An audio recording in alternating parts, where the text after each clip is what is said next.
El personal de salud está expuesto al contagio de infecciones al atender a un paciente y puede ser una fuente de contagio para otras personas. La bioseguridad son las prácticas que tienen por objeto eliminar o minimizar los factores de riesgo de la salud y la vida de las personas, así como factores que puedan contaminar el ambiente. Para que una infección se produzca, es necesario que estén presentes los componentes del proceso de la enfermedad infecciosa, llamados eslabones de la cadena de infección. ¿Sabías que está en tus manos romper los eslabones de la cadena de infección?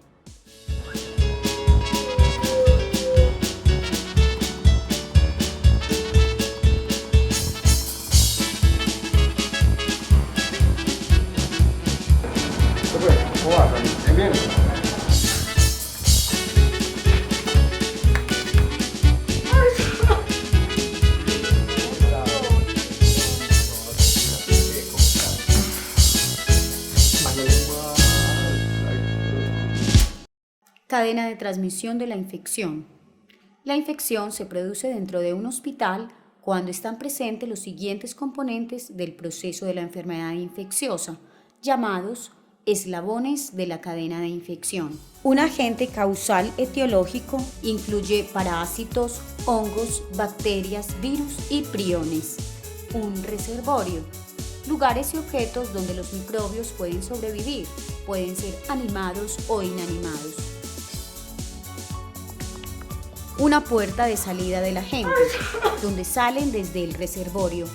Pueden ser líquidos corporales, gotas respiratorias, por vía aérea, digestiva y la piel. Una puerta de entrada del agente infeccioso al hospedero susceptible, a través del tracto respiratorio, gastrointestinal, piel no intacta y mucosas. Existen diferentes modos de transmisión del agente. Por contacto, como las manos sin lavar. Por el aire y por vía digestiva, en fluidos como saliva, vómito y materia fecal. Y finalmente, un hospedero susceptible, una persona que puede infectarse. Afortunadamente, contamos con el aislamiento hospitalario para evitar la transmisión de enfermedades infecciosas. Así, se puede interrumpir la cadena de transmisión, disminuir la incidencia de infección nosocomial, prevenir y controlar brotes, racionalizar el uso de recursos y mantener una óptima calidad en la atención. Desde el triaje, cuando llega un paciente se desconoce su diagnóstico. Por eso el personal de salud debe tener presente siempre, desde un inicio, las precauciones estándar. Es que está en mis manos. Debo pensar en protegerme para proteger a otros pacientes, funcionarios y mi familia.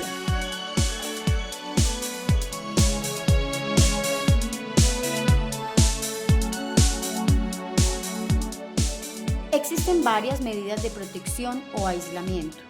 Aislamiento estándar, aislamiento por gotas, aislamiento por aerosoles y aislamiento por contacto.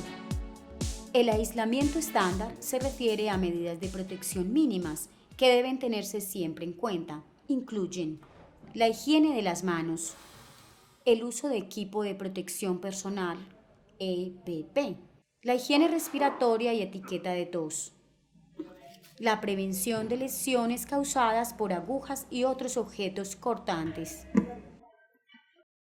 manipulación de desechos, limpieza y desinfección del entorno y del equipo. La higiene de las manos es considerado el procedimiento más importante para reducir la infección hospitalaria y debe realizarse al inicio del turno, antes y después de examinar un paciente, al realizar un procedimiento, al estar en contacto directo con la piel del paciente, con sangre, excreciones, secreciones, líquidos corporales, elementos contaminados y después de quitarte los guantes. Ten en cuenta usar el equipo de protección personal, el uso de guantes cuando hay contacto directo con sangre, fluidos corporales, secreciones, excreciones, membranas, mucosas y piel lesionada. Con los guantes puestos no deben tocarse superficies del ambiente, ni antes ni después de estar en contacto con un paciente. Los guantes deben protegerte de los líquidos biológicos. No toques con las manos enguantadas tus ojos, nariz, otras mucosas ni la piel descubierta. No dejes el lugar de trabajo ni salgas a los pasillos con los guantes puestos. Siempre lava tus manos después de usar guantes, aun si estos permanecen intactos. Esto lo vamos a repetir muchas veces. El uso de la bata. Recordemos que esta debe ser de manga larga, con puños ajustados. Usa batas limpias, no estériles, para proteger la piel y la ropa durante procedimientos que sean probables de generar salpicaduras de sangre, fluidos corporales, secreciones, excreciones que pueden ensuciar la ropa. Nos colocamos la bata de procedimientos. Selecciona la bata adecuada para el tipo de actividad y la cantidad de fluido probable a encontrar. Esta también debe ser de manga larga con puño ajustado. Quítate la bata sucia tan pronto como sea posible, deséchala al revés y realiza higiene de las manos para evitar la transferencia de microorganismos a otros pacientes o el medio ambiente. Las máscaras y la protección ocular, como los anteojos y las gafas de seguridad, se utilizan para proteger la mucosa de los ojos, la nariz y la boca de los trabajadores de la salud contra cualquier riesgo de contacto con secreciones respiratorias o salpicaduras de sangre, fluidos corporales, secreciones o excreciones del paciente. Los protectores faciales cubren con mayor eficiencia la boca, la nariz y los ojos, si están disponibles. La higiene respiratoria y la etiqueta de la tos son dos formas claves para controlar la propagación de la infección en el foco. Debe recomendarse a todos los pacientes, visitantes y trabajadores de la salud cumplir con la etiqueta de la tos y la higiene respiratoria en todo momento para contener las secreciones respiratorias. Al toser o estornudar, cúbrete la nariz y la boca. Si tienes un pañuelo desechable, úsalo y deséchalo inmediatamente. Y lávese las manos. La prevención de pinchazos con agujas y otras lesiones con instrumentos cortantes es otro componente de las precauciones estándar. Desecha jeringas, agujas, hojas de escalpelo y otros objetos cortantes en contenedores aptos, resistentes a perforaciones, los cuales deben estar ubicados a la distancia más corta y práctica posible del área en la que se usaron los elementos. Igualmente, debe tenerse en cuenta el adecuado manejo de desechos y la limpieza y desinfección del entorno y el equipo. Estas son las precauciones de aislamiento estándar que siempre debes tener en cuenta. Higiene de las manos. Uso de equipo de protección personal, EPP, para evitar el contacto con fluidos corporales y la piel lesionada del paciente. Higiene respiratoria y etiqueta de tos. Prevención de lesiones causadas por agujas u otros objetos cortantes. Manipulación de desechos y limpieza y desinfección del entorno y del equipo. Precauciones por gotas. Además de las precauciones estándar mencionadas, deben tenerse en cuenta medidas de aislamiento específicas según el medio de transmisión de los microorganismos. Las medidas de aislamiento por gotas se utilizan cuando la transmisión del microorganismo infectante ocurre con partículas mayores a 5 micras, que son generadas al hablar, toser o estornudar. Llegan hasta 1 metro de distancia y quedan suspendidas en el aire. Además de las precauciones estándar, siempre debe usarse una mascarilla de control de fluidos cuando estás dentro de un rango de 1 metro de distancia del paciente. Y lávese las manos. Precauciones por aerosol.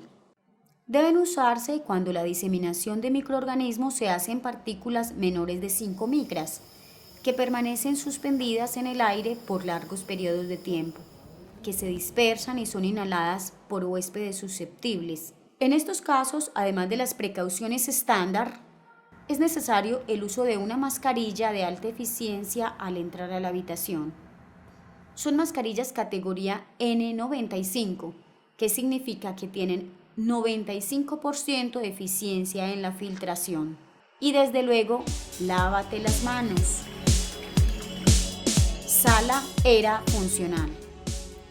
Un paciente con una ERA debe ser ubicado en un área apropiada para garantizar que el riesgo de transmisión sea el mínimo posible. El área debe ser ventilada, disminuyendo al máximo los riesgos de infección cruzada, guardando un espacio mínimo de 1 metro entre un paciente y otro. Debe tener acceso fácil al baño y lavamanos, mejor si es dentro de la sala.